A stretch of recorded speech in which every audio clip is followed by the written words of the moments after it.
time is money to the owner and the operator, like you said. Yeah. That downtime is very important. And again, I think that's a bigger factor than just price. Welcome to Own the Jet by Aspen Aero Group, where we share perspectives from some of the leading voices in private jet ownership and business aviation. I'm your host, Derek Savage, along with my co-host, Jason Spoor, president of Aspen Aero Group. Our guest today is Stephen Maiden from West Star Aviation. As the CEO of Westar, Stephen leads one of the largest and most respected teams in maintenance, repair, and overhaul services for private jets. Join us as we dive deep into the mechanics, mindset, and moments that define jet ownership. And together, we'll learn what it takes to own the jet. Stephen Maiden, CEO of Westar. Welcome to Own the Jet. Thank you so much for being here. Glad you're here. Thank you for having me. I am super excited to be here and be a part of this. Tell me, for the uninitiated, right? Can you just give me an overview of what Westar does? So West Star Aviation is an acronym MRO, a maintenance, repair, and overhaul facility. We focus on maintenance on business jets. If I'm buying a jet, do I, as part of that transaction, do I get introduced to you and your team, or am I expected to kind of like have my own maintenance stuff figured out? How does that work if I'm buying a jet? So typically you would have a representative. If you're buying a jet for the first time, you're probably working with a broker. That broker typically has relationships with the maintenance community. Your first introduction to a maintenance provider would be through your pre-purchase inspection. So typically a buyer is buying an airplane and they will do a pre-purchase inspection. It would go to a maintenance facility. Yeah. Say it went to Westar, and then we would do the defined inspection. We would look at your records, provide a whole records review of kind of the history of the airplane. Okay. Its inspection, pedigree, and then we would perform an inspection. We would provide a list of discrepancies, and then it would be like a pre-inspection of a home. But Okay. That would be your first introduction into working with a maintenance provider like Westar. So typically if somebody does the pre-inspection with Westar, is it kind of assumed that they're going to keep working with you after they purchase that jet, or is it just kind of up to them? So it is up to them. It's a great opportunity to make a first impression. Our industry, typically we are on an annual calendar-based inspection schedule. So that airplane would come due for a mandatory inspection probably within the next 12 months. We would be a potential option, especially if that pre-purchase inspection went very well. So can you tell us the history and where you are now?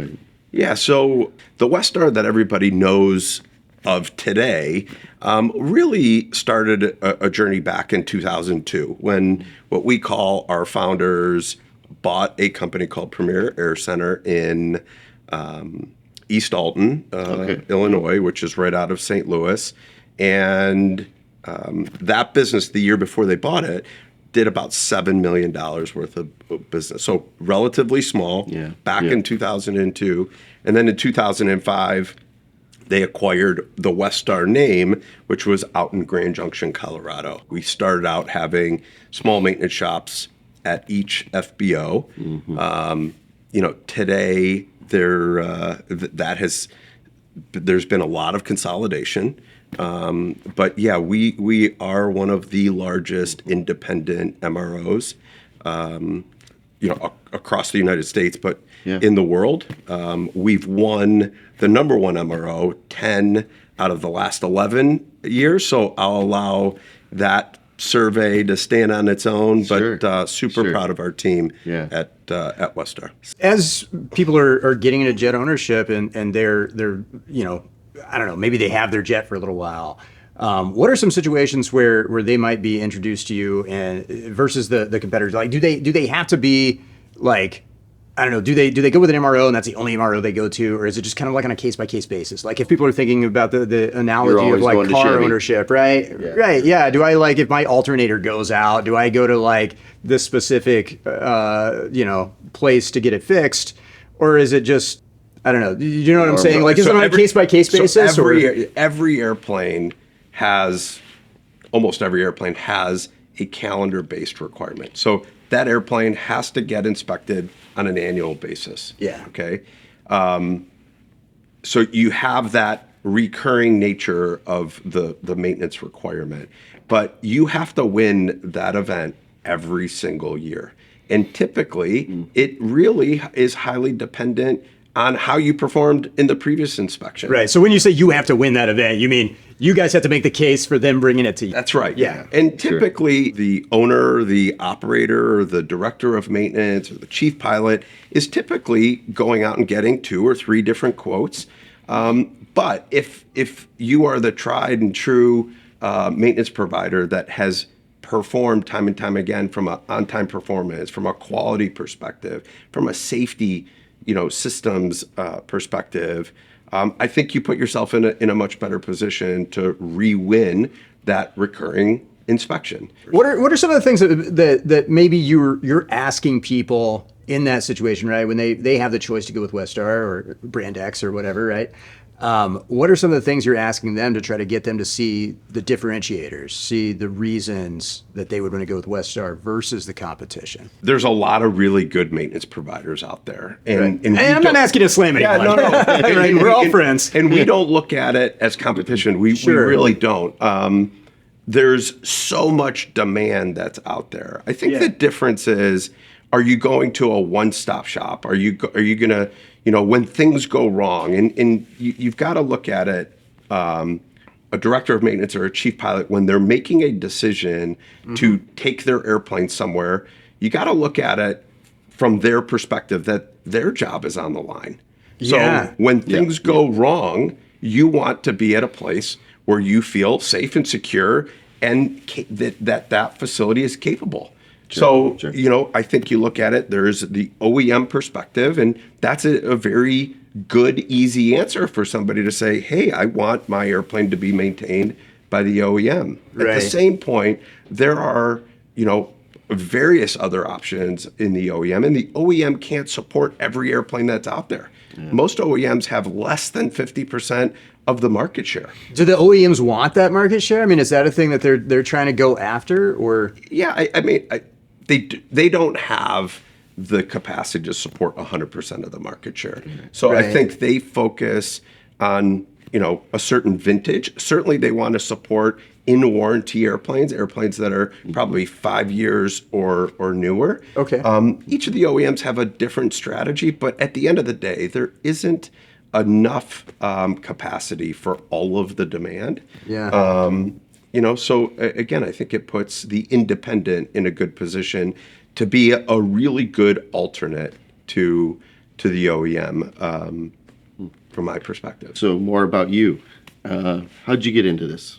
So, I'm probably like a lot of people that watched the famous movie in 1986 and fell in love with aviation coming out of Top Gun, but joined the Air Force. It was literally the single best decision that I probably ever made in my life, and spent just over 4 years, working on F-16s, and transitioned out to business aviation, and was very fortunate to get have a career immediately out of the military. So you are an AMP. You are an AMP.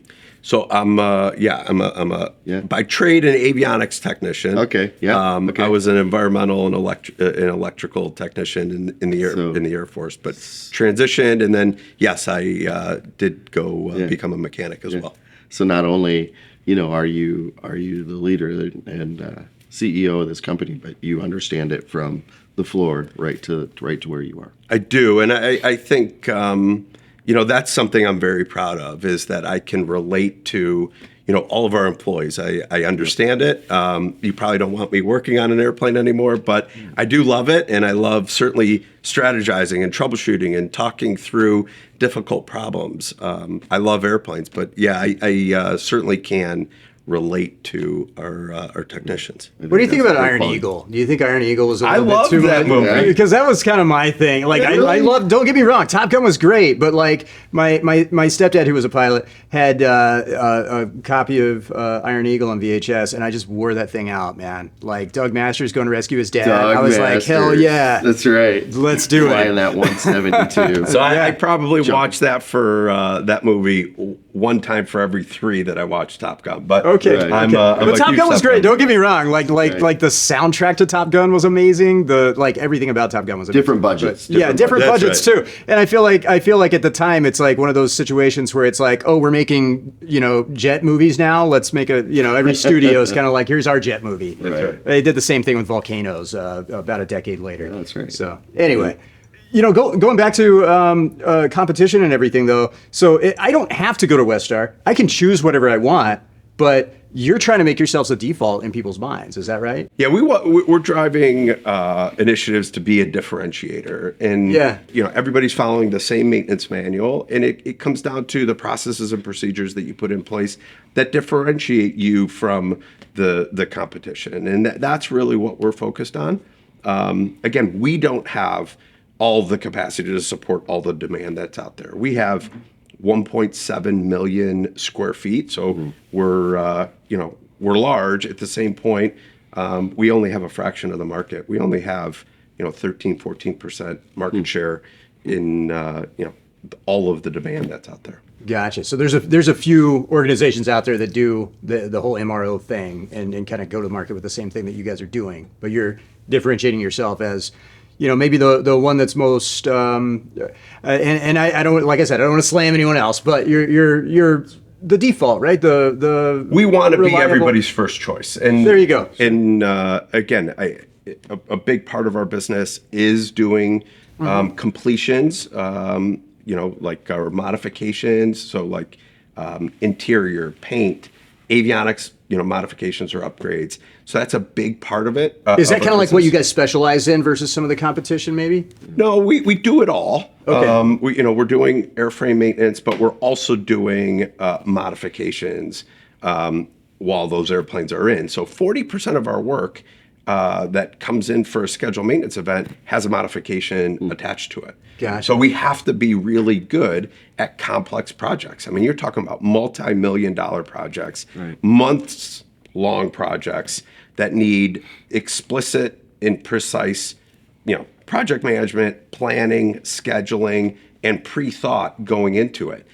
Nothing ever goes as it's supposed to, right? You find major corrosion, or you find that there was a modification done before you're getting into the airplane that creates a little bit of a wrinkle. So how do you handle those situations? When they come up, is something that we specialize in, and we are hyper focused in to make sure that we're meeting the commitment that we set at the onset of the project. So turn times, downtimes, commitments. Well, that's all great. That's a great thing. thing to kind of go into, because it's like, I'm thinking, if I've paid all this ridiculous amount of money for a jet, and then I take it in and you're like, yeah, it's going to be a couple months before we get this thing. And I'm like, I just paid all this money so I could fly anywhere I want to, whenever I want to. How do you handle that? So, I mean, from the broker standpoint, right? We're making sure from that like, we- I want to go to New York standpoint. Right, right. Like, how do right. you- how do so you we want to make me make sure happy? that we're bringing the right airplane to Westar to begin with. Yeah. So hopefully we've done enough due diligence on the front end. Yeah. So we get this into a pre-buy situation. Sure. And that's where we would have discovered this, right? Gotcha. But I mean, on the annual inspections, right? And you're talking about some of these things with the modifications or what have you. Right. Downtime matters. The downtime, yeah, I yeah. think if you go to the owner of the airplane or the operator of the airplane, it's the prices are relatively standard across the industry. If you brought Yeah. the airplane to Westar, or if you take it to another MRO, Sure. the out the door price is really going to be negligible. Okay. I think where you can set yourself apart is driving the commitment of turnaround time. And, Yeah. time is money to the owner and the operator, like you said. Yeah. Typically, these airplanes are used from the moment that they're dropped off. It's like an inbound flight that they just wrapped up an hour or a couple hours or days ago. And then there's a flight on the backside of that. So Yeah. that downtime is very important. And again, I think that's a bigger factor than just price. Yeah. Yeah. So how do you manage that, and how do you set that expectation?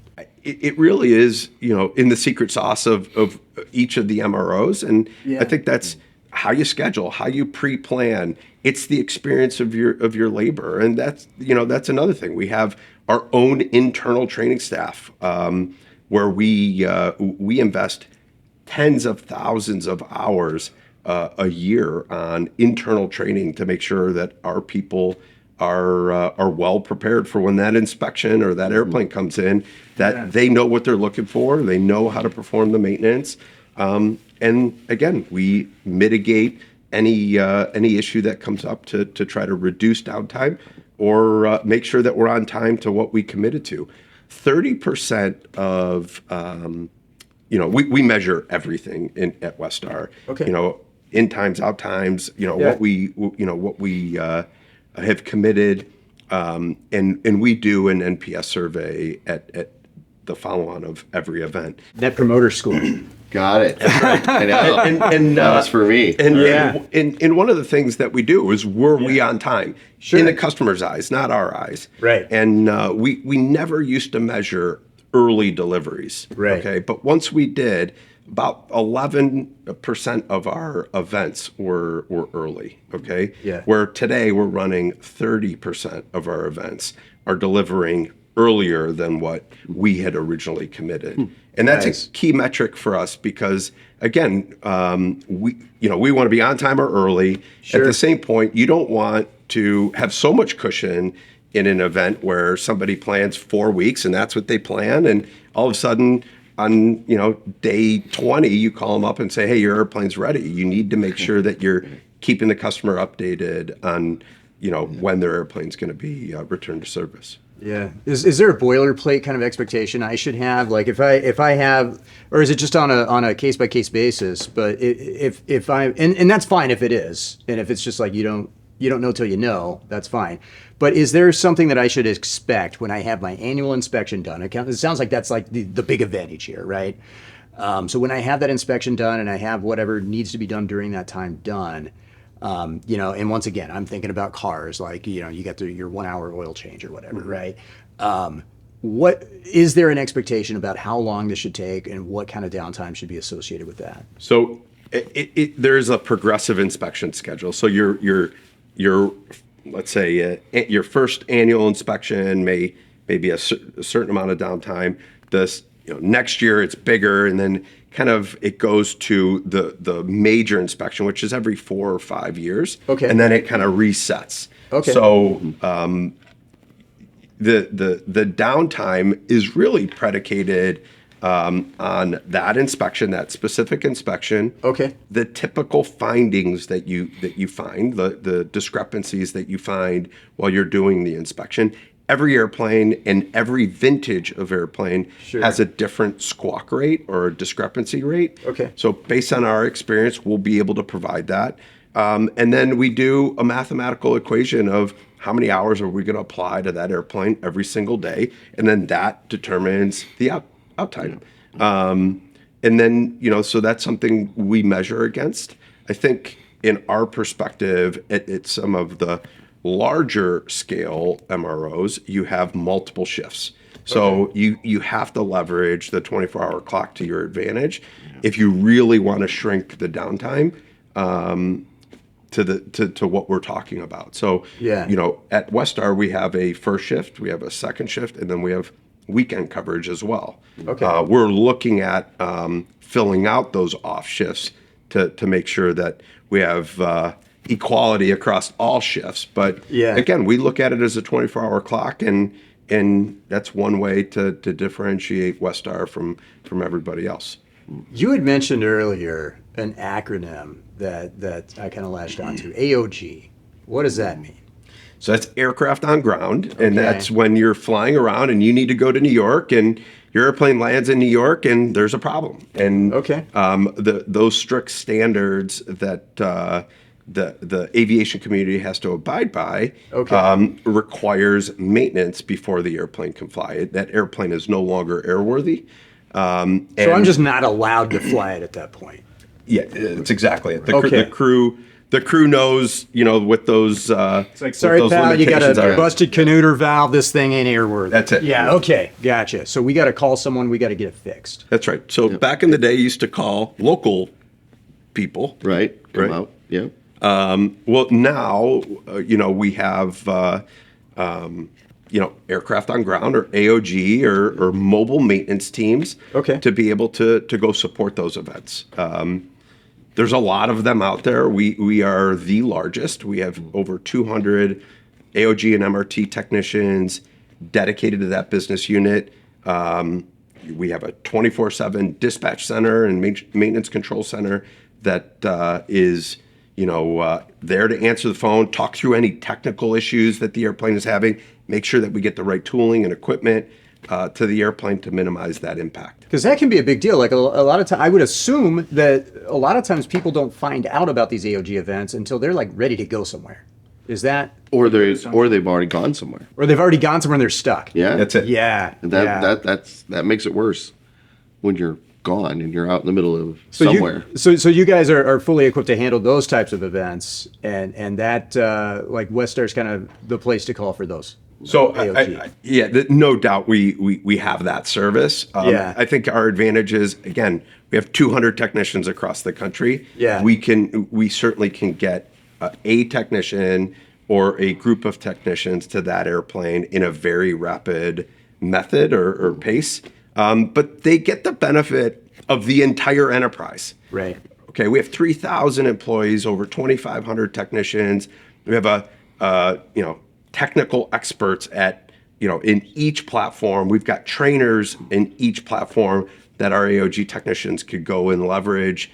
If there's this one troublesome issue or trying to work through a very difficult situation. But it's one of the things that, again, does separate us from the market is not only can you get your scheduled inspection done with us, but when things go wrong, when you're out on the road, we have this expansive AOG team that can support you. Nice. Can you talk to me about like the kind of where you see the industry going right now? And one of the things that maybe some initiatives or some things that Westar might be doing specifically to, or maybe not even specifically, but just generally to, to position yourselves well with the way that you see the industry going. Look, the industry is growing. Okay, we're it's growing at 6-7% a year. Airplanes are getting bigger, so there's larger airplanes being delivered. Yeah. Airplanes are flying more hours than ever. They're flying longer distances than ever, and airplanes are staying around longer because of the technology. In the way they're being manufactured. So the retirement age has pushed out. So there's just more airplanes around. So our industry and certainly the airframe maintenance side of the business is growing, on a 7.5% CAGR every year. Okay, and that's what the outlook is for the next 10 plus years. So there isn't enough capacity to support all of these really large airplanes that are being delivered. So square footage, capacity, hangar sizes are only getting larger. And, we have invested in 2 builds. We're building a brand new hangar in Grand Junction. We're building another hangar in Chattanooga to keep up with that demand. But that's one of the ways that we're doing it. But again, we only have a fraction of the market share that's out there. But that's one of the ways that we're trying to invest in ourselves to be able to support the industry. Nice. What would you say to somebody, because I'm looking at where the industry is right now, and kind of like, we've got a lot of people buying new jets because of the tax situation that, has happened this year. And I like to ask this as kind of like almost like a bit of advice, right? For people that are looking to get into jet ownership, or maybe they've been chartering or what have you. What would you say to somebody in terms of MROs and maintenance and thinking about that, if they are getting ready to get into jet ownership the first time? What one thing would you like them to know more than anything else? Yeah, I don't think everybody is equal, and I think there's a lot of great options that are out there. But the way that I look at it is, when things go wrong, can that maintenance provider support that event? And I think that's what separates the different providers that are out there. When there is major corrosion, when you have to pull a wing off, when you have to pull the whole vertical or tail off, because that stuff happens. When you need to reskin a significant part of the fuselage, or just the technical experience of how to rig complex systems, I think that is a big differentiator.